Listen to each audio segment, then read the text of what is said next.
Hey folks, it's Frithgar here, how you doing? Welcome back to Farming Simulator 19 here in Boulder Canyon. We're starting off again on our epic journey of combining. It's a very epic journey. We have our brand new Case International Axial Flow 1660 right here, whizzing up across the field.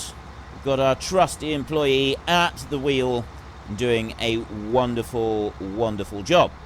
Hopefully all will go well. So what I'm going to do is I'm going to let that combine get around the corner over there, and then I'm going to go chasing after her with the tractor, and we're going to unload. Something I want to show you very, very quickly. Look!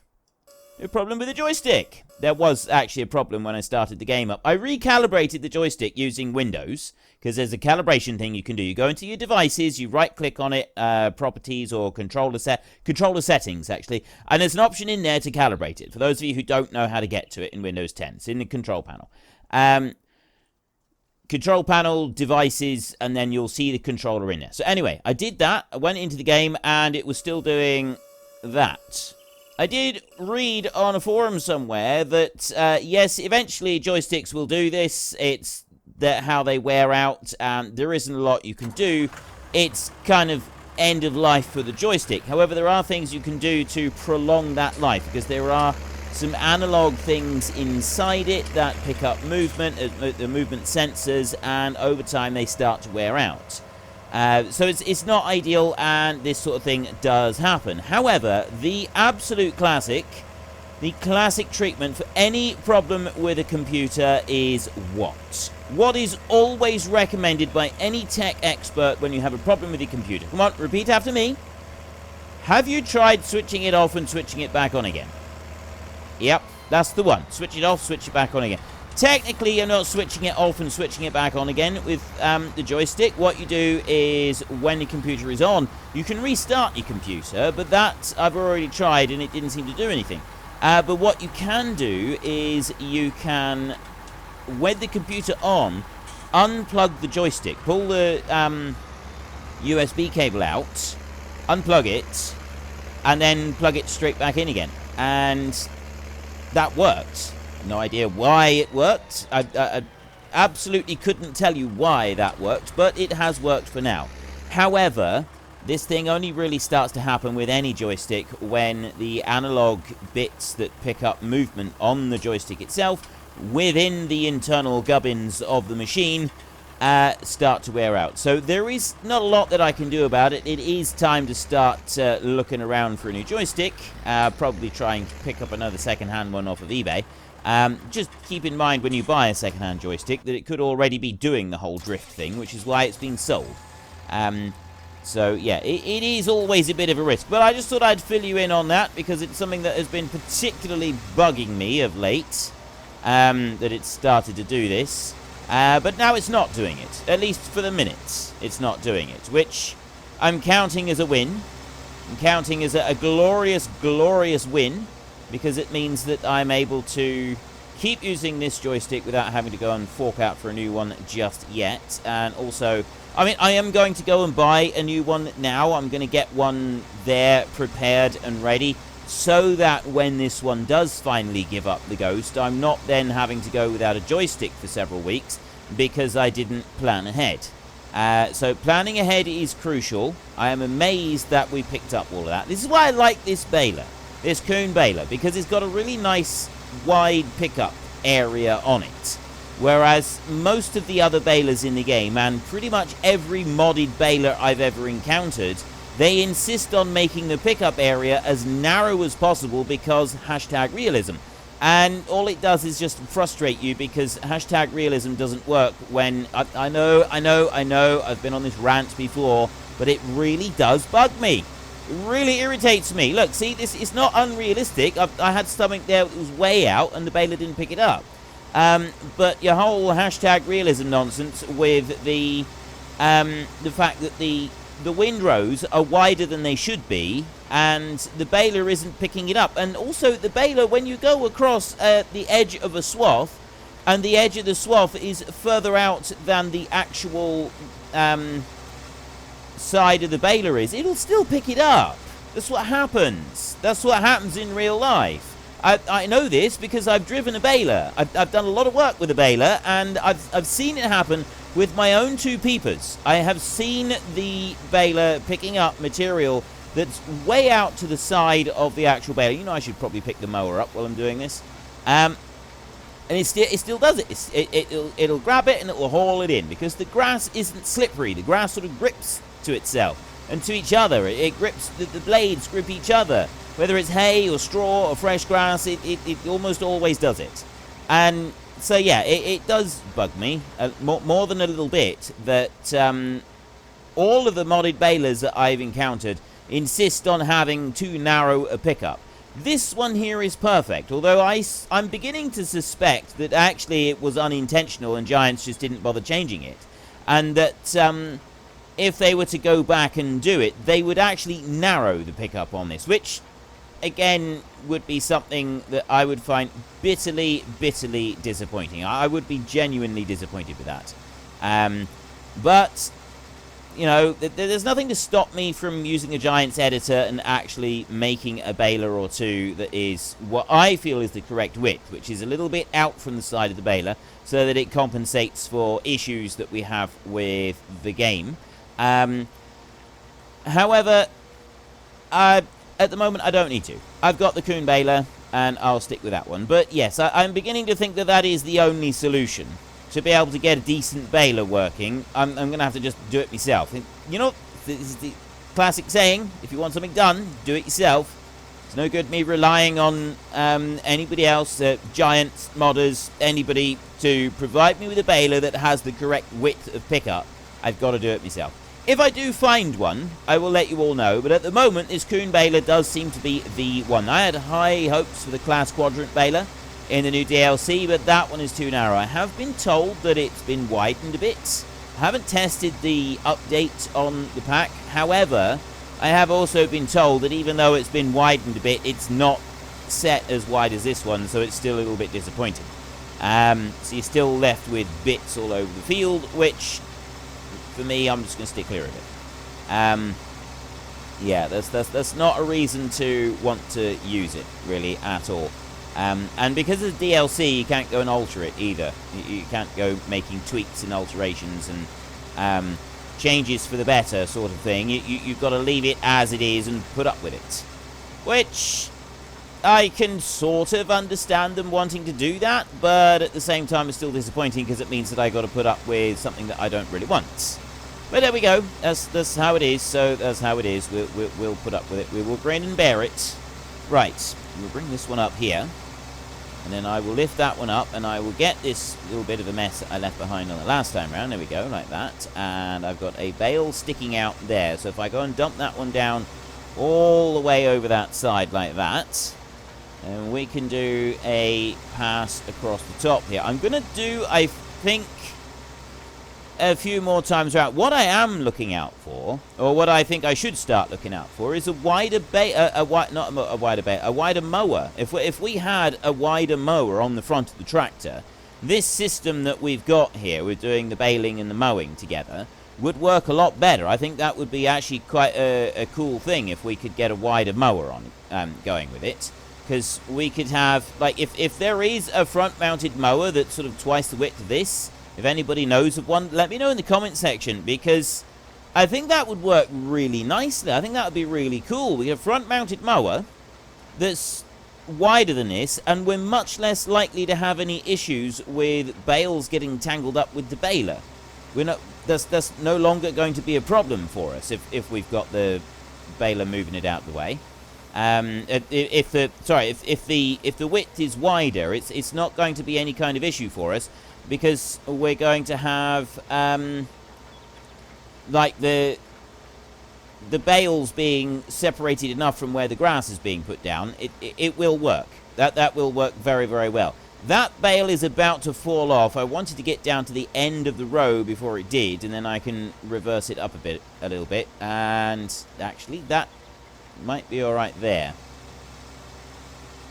I wonder if I can, let's lift up the mower. If I can back it up and kind of shunt it back out of the way a little bit there. Might be able to.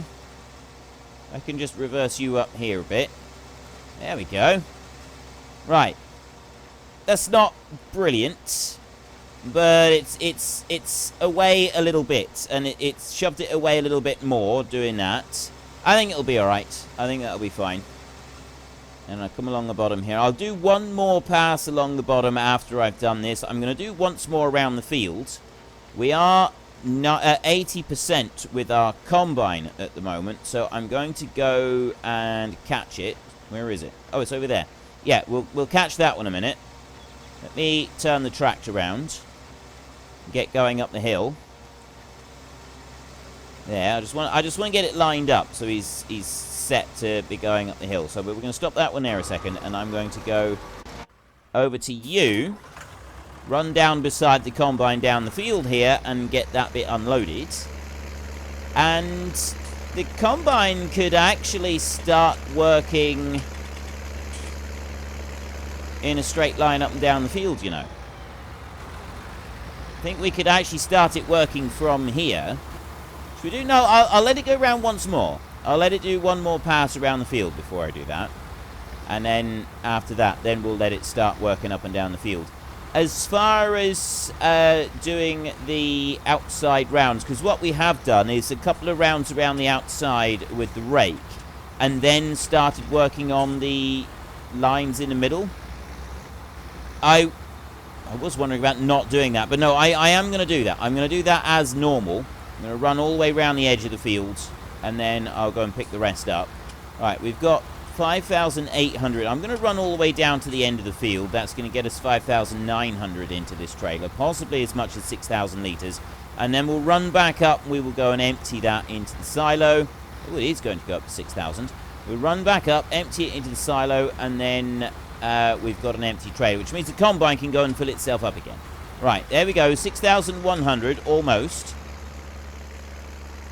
Take you up this way and empty you out, and then we'll go back onto the baler in a minute. Very rough there on that bit of the track, isn't it? Yeah, we'll go back onto the baler, and we will do another round around the outside. I'll do a couple of passes across the top, just to make that nice and easy, and then we can let the hired help carry on with that one. I don't think at the moment there are any mowers available that we can use for what I had in mind, but I'm pretty sure there are going to be wider front-mounted mowers. I mean, I know normally the front-mounted mowers are used in conjunction with butterfly mowers, the side-mounted ones, so a wider front-mounted one isn't really something that you'd be wanting. However, I'm sure there are examples of mowers that are just front-mounted where you don't want a wider one. You don't want anything on the back. You're just using it like that, and then, well, I guess kind of like this. Doing it like this, it would be a useful thing to have a wide one, or where if you're doing fresh grass cuts to take to cattle or sheep or something like that, and so you want a quick run. I'm sure there are mowers out there, mower mods out there that are wider than this. If we could get one that's like double this, a 6 meter cut, because this is a 3 meter cut, isn't it? We'll have a look in a sec. 6 meter cut on a baler, on a mower, sorry, not a baler. I think that would be really, really good. A 6 meter cut on it. This is the 3 meter cut, isn't it? Let's just double check this. Mowers, mowers, mowers. Where are you? Mowers right there. So that one there is 3.1 meters. I've got the Class Disco, which is 3.6 meters from the Platinum expansion. That's a bit wider. This one here is 3.2. That's the one that we've got at the moment. 3.2. That one is a $20,000 mower. That one is $22,500 at 3.6 meters. That does work in conjunction with those, but still, that's half a meter wider than the one we've got right now. So even that would be a step in the right direction. Having an extra half meter, that would be a nice little bonus. It's really the Class DLC. The quadrant baler being too narrow on the pickup is quite literally the only disappointment I had with that DLC. I thought that DLC was really good. I really liked it. And yes, I know sort of I'm not really in a position to talk about whether or not it's worth it, because, as you all know, I don't buy the DLCs. I get given the DLCs so that I can do reviews on them. And so that does make a difference. That does make a big difference. That's going to make a difference to anybody, isn't it? So I am very much aware that, like... Okay, I wasn't expecting that. I'm very much aware that my opinion with the DLCs is obviously going to be quite heavily influenced by the fact that I don't pay for them. And that I get given them every time they come out. So, yes, that is definitely going to influence them. And there are DLCs that have come out that I've looked at and I've thought, no, I wouldn't want to spend the money on them. The Class DLC, I would have wanted to spend the money on it. That, I think, was worth the money, and I would have gone and bought that myself if I hadn't been given it for free. And there are DLCs, like I said, there's a number of DLCs that have come out that I wouldn't have paid for. And then there are others that I've looked at and I thought, yes, I would definitely pay for that. So, for example, you've got the, is it the Anderson DLC with all of the different bales and stuff, and the new bale handling techniques and stuff like that, with the different bale trailers and so on and so forth. I've not used it a great deal in all of my series, but I have used it, and that is another one that I would have considered worth buying. I would have bought that one without a doubt. Previously, there's been... we haven't really had many DLCs yet for FS19, have we? But there's another DLC that came out. It was a root crop one, but that was FS17, wasn't it? Was it the Roper DLC? I think it was a Roper DLC. Personally, I wouldn't have bought that one. And don't get me wrong, I like the machinery, and I thought that it was, it was nice machinery and everything, but I'm not a big fan of root crops. I don't tend to do, well, most of you already know that from watching my videos. I don't really do root crops. I tend to avoid them if I can. I don't find it an interesting bit of gameplay, so I don't generally do it. I will sometimes do root crop harvests and that on my time-lapse, just for a bit of variation. But it's not something that I like to get into too much. I did do it once with, in the Sandy Bay time-lapse series. I was doing regular potato harvests. I will be honest with you, that was a decision that I quickly came to regret. And wish that I hadn't embarked on that whole process right from the beginning. However, it's one that did happen, and so I sort of went with it, and yeah, that was as much root crop as I would want to do. We're not having any issues with the mower anymore. Right, we got no issues with the mower anymore. The whole collision thing is now sorted. We don't need to worry about that, so I'm quite pleased about that bit. Why have I got a bit there? Oh, it's just the... Yes, there's a little uneven spot in the ground right there. That's why it's leaving a patch there. It's nothing to do with anything else. So, yeah, there are DLCs that I wouldn't have bought, and that Roper one is definitely one that I wouldn't have bought. I'm not particularly interested in root crops, so there's no way that I would have gone and forked out any money on a DLC that is dedicated entirely to doing root crops. Despite the fact that there was some nice-looking machinery and stuff in it, I did like the look of the machinery, but no, I wouldn't have paid for that. And then there were a couple of others that I thought just weren't really worth it, because what you were getting was pretty much what already exists in mods everywhere anyway. And yeah, so again, it sort of, because there's so many mods that already exist with that stuff in it, or pretty much identical stuff in it, I didn't think it was worth it. And besides which, some of the, like, I do like... Ooh, okay, made a mistake there. I do like that the DLCs that we've had so far on this round have introduced something new. And that's what I look for with a DLC, is introducing something new. When... Oh, that was the other one, was the cotton one. We had a cotton one, didn't we? I'm not a big fan of cotton, so the cotton one here for the... it was the John Deere cotton harvester, wasn't it? That's one that I wouldn't have bought. I wouldn't have bought the John Deere cotton harvester thing. It did introduce a new thing with the cotton. It introduced the new type of cotton bale and cotton module, and then the holder for like using the cotton bales and stuff, and that was good. That was good. They were introducing something new, something different, but I'm not a big fan of doing cotton, so I wouldn't have wanted to spend the money on that one myself. The overall thing with the mod, though, I still thought that the DLC was good, because they were introducing a new type of game, something that you hadn't quite seen before. That is what I look for. I find that to be quite an important aspect of it. So, the Anderson one, that was really good. That was still my favorite. Class is a close second one, because that was some good stuff in the Class DLC as well. However, the Anderson one, that introduced an entirely new thing into gameplay, which was the bales in the long tubes, and being able to handle silage bales without wrap on them. So you had a new bale, you had a new system for storing silage, and an entirely new mechanic was brought into the game. And that is what I really liked about it. The new mechanic being brought into the game, you can't ask for much more with the DLC, really.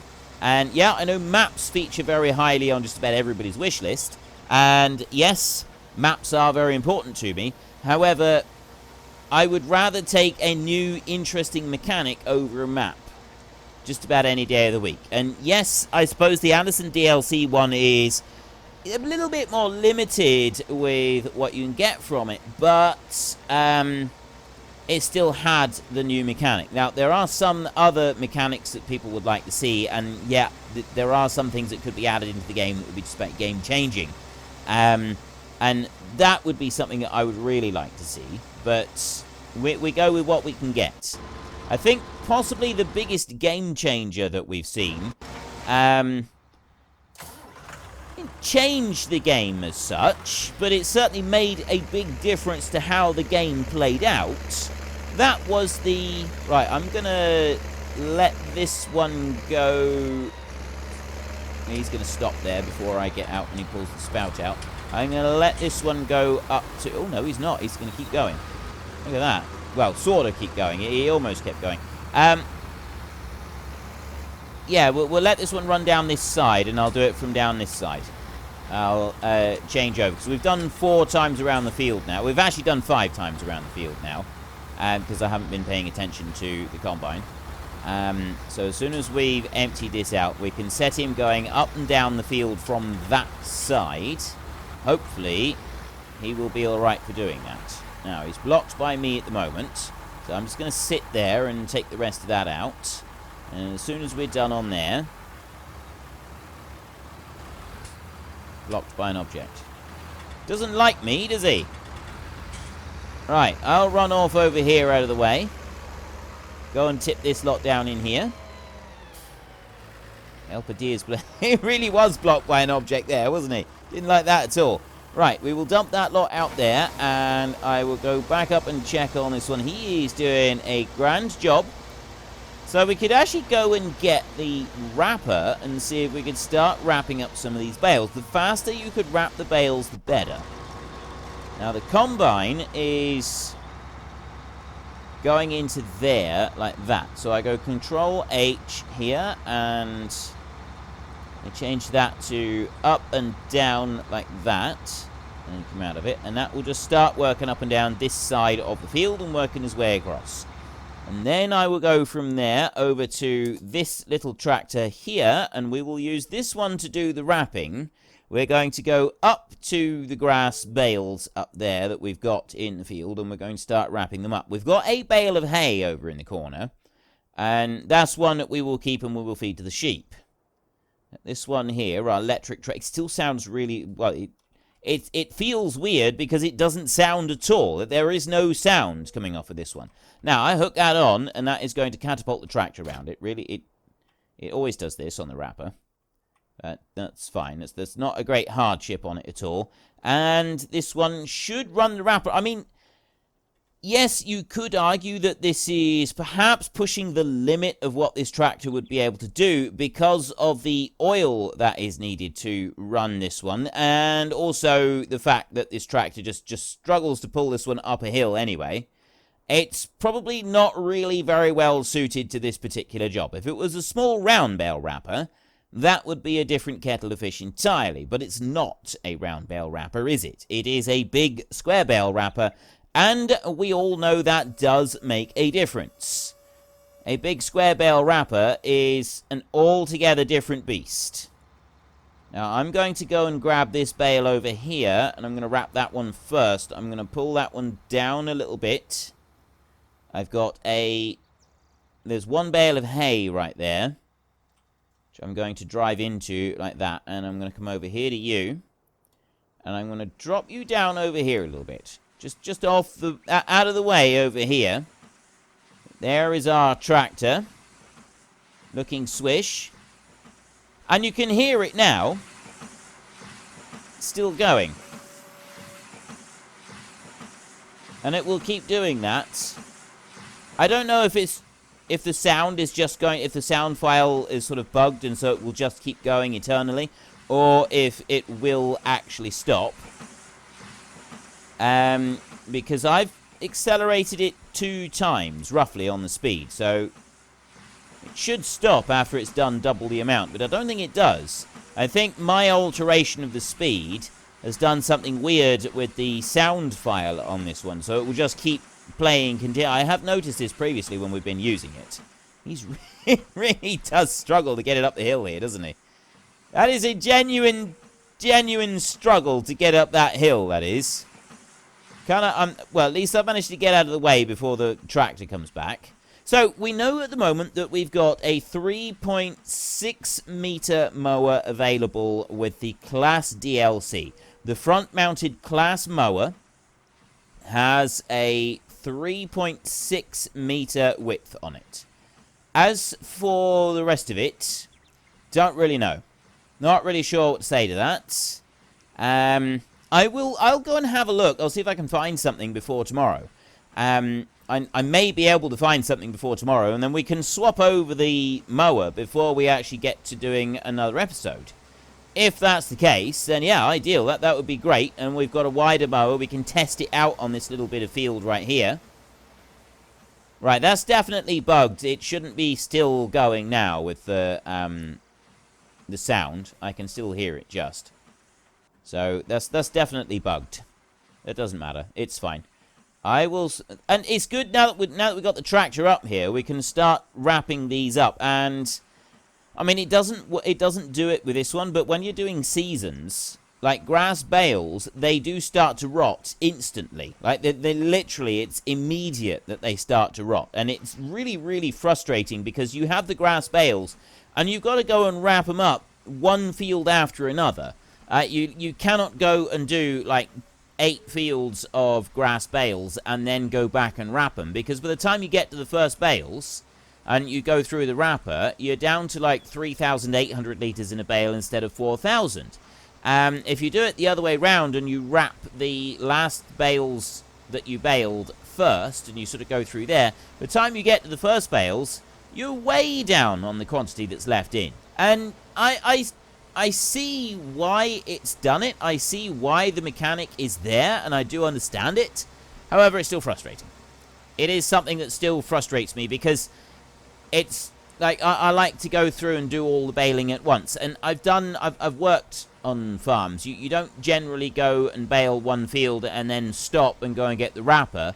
Generally, you go and bale everything up, and then you go and get the wrapper and you do it afterwards. I mean, admittedly, most of the time I've done silage, you wouldn't do that. Not in the UK. That would be highly unusual in the UK. You normally leave it out to wilt it for quite a bit first because of the sheer amount of moisture that is in the grass.